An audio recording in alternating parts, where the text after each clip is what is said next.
Dysbiosis, which is a condition where you can have too many bugs in your gut that can lead to symptoms, leaky gut, and even whole body inflammation. In this video, you'll learn the herbs that can help you cut the bug to heal your gut. Welcome to the Ask Dr. Khan Show, where you're just one video away from healing and being your best. I'm Dr. Peter Khan, board-certified chiropractic neurologist and functional medicine doctor. Now, before we dive into the herbs that can help you cut the bugs in your gut, let's first talk about what normal is and how it gets messed up. Now, the gut microbiome, or the community of beneficial bacteria, fungi, yeast, and other microbes of over 1,000 species and number in the trillions that live in your gut, play a very important role in health, as it affects metabolism, nutrient absorption, and immune function. So in a healthy gut, there's this delicate balance between the good and the potentially bad bacteria. They're like roommates, in your intestine. As long as everyone plays nice, everything runs smoothly. Now, these bacteria aren't just hanging out. They're actually protecting you from getting sick by blocking out unwanted invaders. This protection is known as the barrier effect or colonization resistance. Through the mucosal surface of the intestine, the microbiota interacts with your immune system, providing you with immune regulatory functions like priming the mucosal immune system. Now, the gut microbes also ferment food. They break down complex carbs, making certain vitamins and neurotransmitters for you, and generating short-chain fatty acid, which you benefit from. But wait, there's more. Your gut buddies aren't just confined to the gut. They're influencers, reaching out and interacting with other organs like the brain, which has studies of the influence of the gut microbiota on mental disorders like autism and diseases such as Alzheimer's disease. Now, aging, exposure to antibiotics, poor diet, and stress may all potentially disrupt the microbial balance in the gut. Balance is the key for proper functioning in the gut microbiome and in the gut system. Now, when the gut microbes are out of balance, this is called dysbiosis. Now, picture it as a party where the wrong guests show up and start causing trouble. Dysbiosis is defined as a change in the composition of the bacteria in your gut, the various types, the different types of bacteria metabolites, or the exhaust fumes that the bacteria produce, or the changes in the distribution in the gut, the location where they're located. Now, there are three different types of dysbiosis. You can have a decrease in the beneficial microbes, or you have an increase in the opportunistic pathogens, so not enough good guys, too much of the bad guys, or a decreased diversity overall, meaning there's just not that many different species that become homogenized. Now, the effect of dysbiosis can be local, where you can have local gas, bloating, cramps, malabsorption, leaky gut, gut inflammation locally. But you can also have regional effect from having dysbiosis, meaning that it can actually impact and stress related organs such as liver, gallbladder, and pancreas. Dysbiosis in the gut can also cause immune system effects, which is antibody production to undigested food particles, so then therefore developing food sensitivity. And dysbiosis in the gut can also have systemic effects, where it can aggravate an existing inflammatory disorder. So anything that's inflammatory, dysbiosis will drive it and make it worse, such as arthritis. You can get arthritis flare-up when you get gut problems. You can get migraines when you have gut problems. You can have autoimmune disease flare-up when you have gut problems. You can also have brain changes when you have gut microbiome changes or dysbiosis. This can lead to brain fog or mood swings. You can have depression or anxiety, all as a result of gut dysbiosis. Lastly, gut dysbiosis can have systemic effect by causing inflammation of hormonal glands. It can impact your hormone function. This can include thyroid, adrenal, sex hormones, so you can start to get hormone imbalance or even hormone insufficiency. Now here, what you want to understand is that the healthy gut bacteria is constantly exerting an effect on the opportunistic microbes. By having a healthy gut microbiome, you're essentially competing for resources with the bad bacteria to crowd them out so they don't cause problem. So when you have way too much of the opportunistic microbes, because of competition for resources, such as food and location, and just there's only so much space in your gut for these bugs to grow. So they're all in competition for things. And if the bug is winning, then that can change the population of how much bugs there are of different types, right? The composition, and then the location where they're located. And that can start to change the metabolites that these bugs can produce. And these metabolites turns out to be really important because these chemicals and metabolites that the bug produce is actually the signaling molecule that's part of your brain immune gut axis, where your gut is talking to your brain, is through these chemicals. And these chemicals also influence your immune system through talking to the inflammatory cytokines, your immune cells.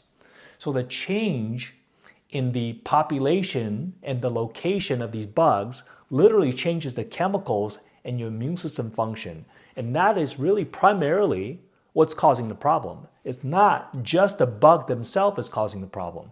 It's the chemicals that they produce and the immune system effect that they produce that's going to have these systemic immune and regional effect.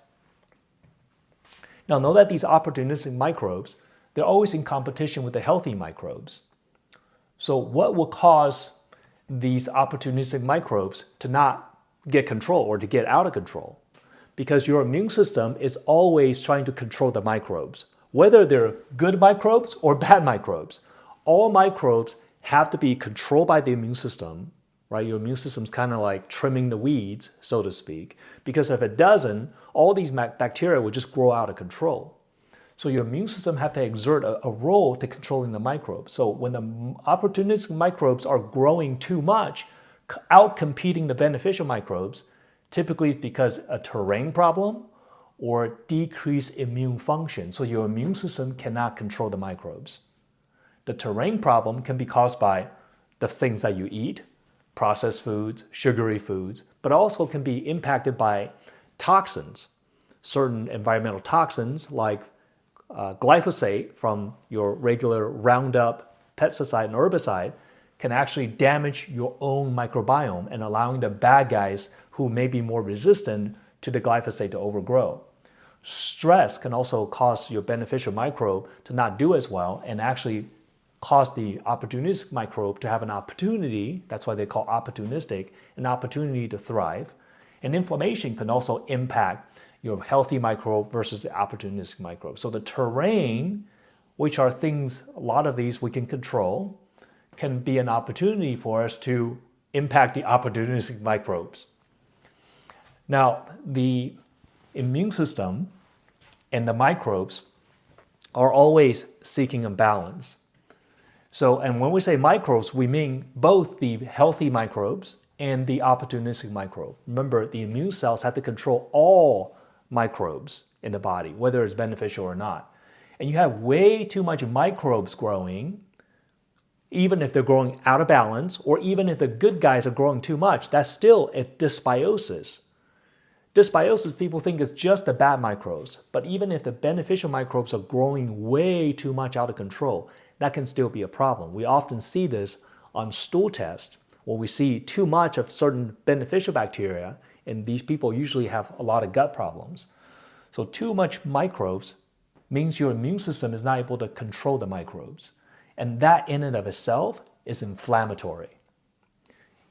Having dysbiosis and having too much bacteria or microbes of any kind is inflammatory because your immune system's tool to kill microbes is inflammation.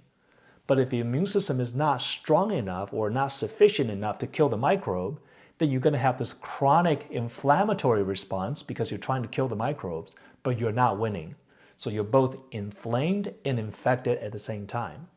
And that can drive chronic disease. Not only that, it can cause your immune system to become depleted or exhausted and just not able to finish the fight. So this is where exogenous help, outside help, calling in the calories, right? So inside help will be your immune system doing its own job because your immune system is natively able to kill bugs in your gut. But sometimes the immune system gets exhausted, decreased immunity. So exogenous help will be taking something from outside, like either a medication or herbal compounds can help to give the immune system a leg up so it doesn't become exhausted. It has a chance to take a breather and recover. And when you knock down pathogens, you're also decreasing inflammation in and of itself, which is very helpful. Now, we all know that antibiotics can kill bugs, but it's like dropping a nuclear bomb. It doesn't care who it kills, the beneficial guys or the bad guys. So you're wiping everything out. So that's not the desired route to take.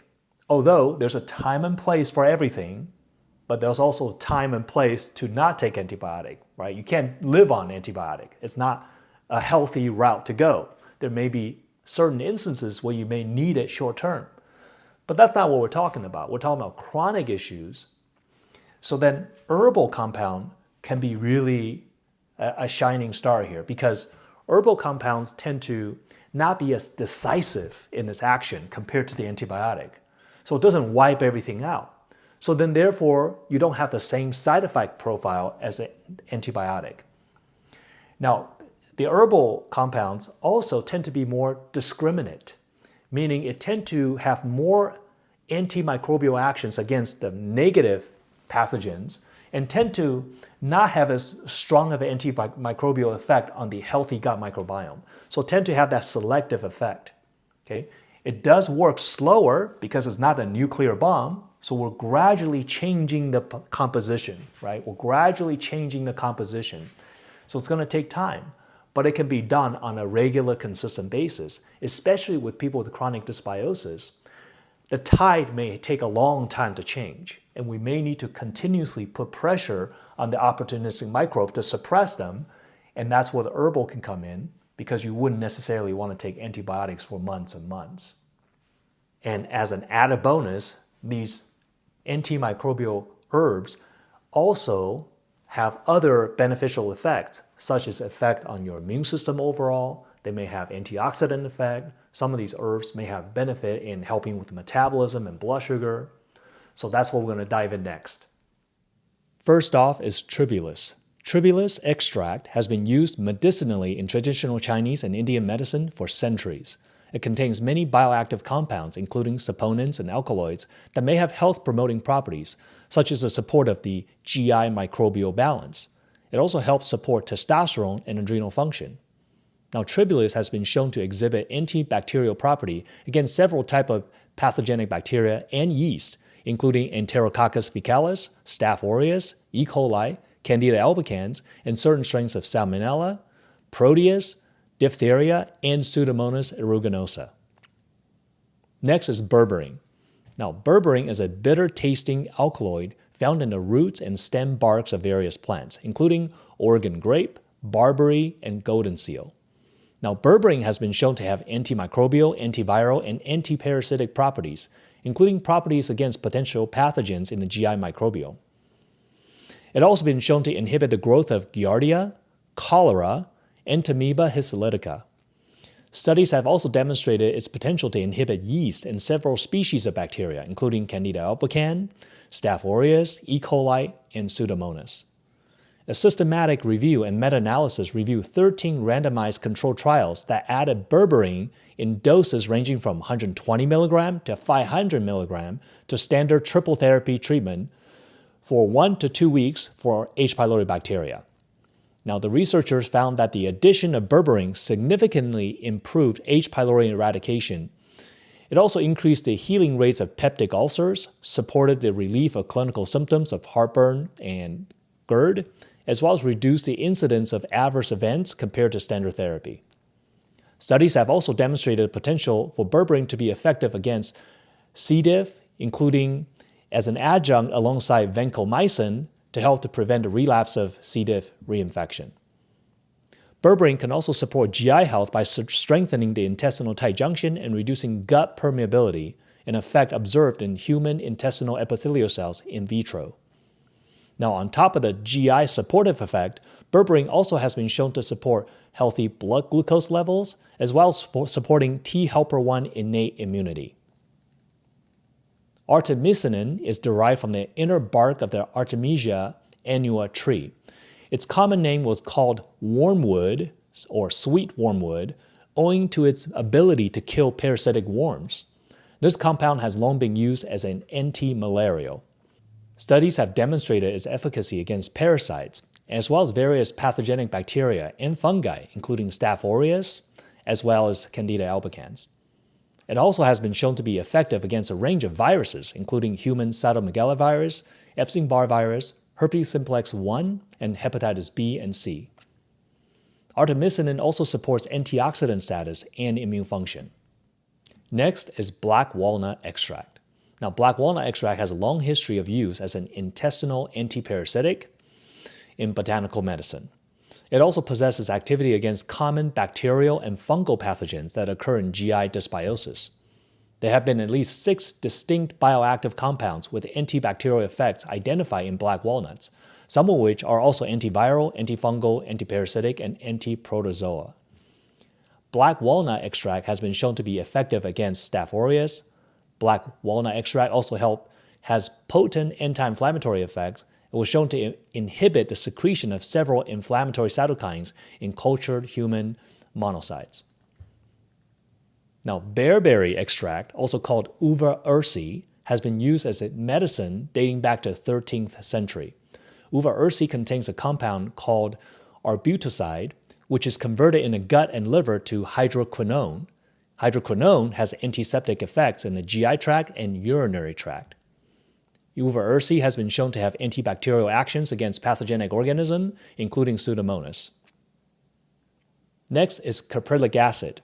Now, caprylic acid is a medium-chain triglyceride found naturally in coconut and palm kernel oils and breast milk. Due to its relatively short chain length, caprylic acid is able to penetrate and disrupt bacterial cell membranes and reduce biofilm formation. It has been shown to be effective against inhibiting the growth of C. diff. It has also been found effective against inhibiting Candida albicans and its biofilm formation. Now, each of these herbs can powerfully help to restore your gut microbiome. Imagine if you stack them and use them all together. You'll get a synergistic effect that is greater than using them individually. And this is why I use GI Detox Pro in my practice to support the gut microbiome when there is dysbiosis. GI Detox Pro is a targeted blend of nutrients and botanicals with a long history of use for supporting healthy microbial balance within the GI tract. Each capsule of GI Detox Pro contains 200 milligrams of Tribulus to support gut microbial balance, 100 milligrams of Berberin and 50 milligrams of Barberry extract to support gut health, 150 milligrams of magnesium caprolate to disrupt bacteria cell formation and biofilm synthesis, as well as inhibiting Candida, 100 milligrams of Barberry extract, along with 100 milligrams of black walnut and 15 milligrams of artemisinin to help support the body's immune response. Now, GI Detox Pro will help you to support a healthy gut microbial balance, support your body's innate immune response, support immune health in the GI tract locally, and support gut health. This product can be supported for those with dysbiosis, SIBO, H. pylori, Candida overgrowth, parasites, and UTI. Now, the recommended use for therapeutic effect, I recommend 2 capsules twice per day on an empty stomach.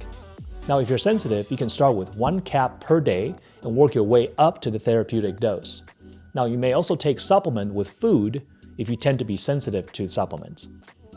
Now, taking GI Detox Pro on an empty stomach may have more of a biofilm disrupting effect, but either case, whether you take it with food or without food, it's going to help you to get rid of the bugs in your gut and help you to restore microbiome balance. Now, how long do you take it for? Well, minimum for 4 weeks. Now, you can take it for 3 to 6 months for chronic dysbiosis, and then reassess to see how you're doing and if additional rounds are necessary. If you suspect leaky gut, which usually accompanies gut dysbiosis, GI Resuscitate is a product that can be used at the same time. Now, if you're looking to bolster the gut microbiome as you're cutting the bugs in your gut, consider adding Symbiome Plus, which is a full-spectrum probiotic with bacteriophage, which serves as a prebiotic as well as having selective antimicrobial effect. You can order these products at shop.askdrkhan.com. Let me know in the comments if you got value from this video, and please give me some love and smash that like button. Please subscribe to my channel if you have not already, so you can get notified when I release new content that will help you to be at your best. God bless you. See you in the next video.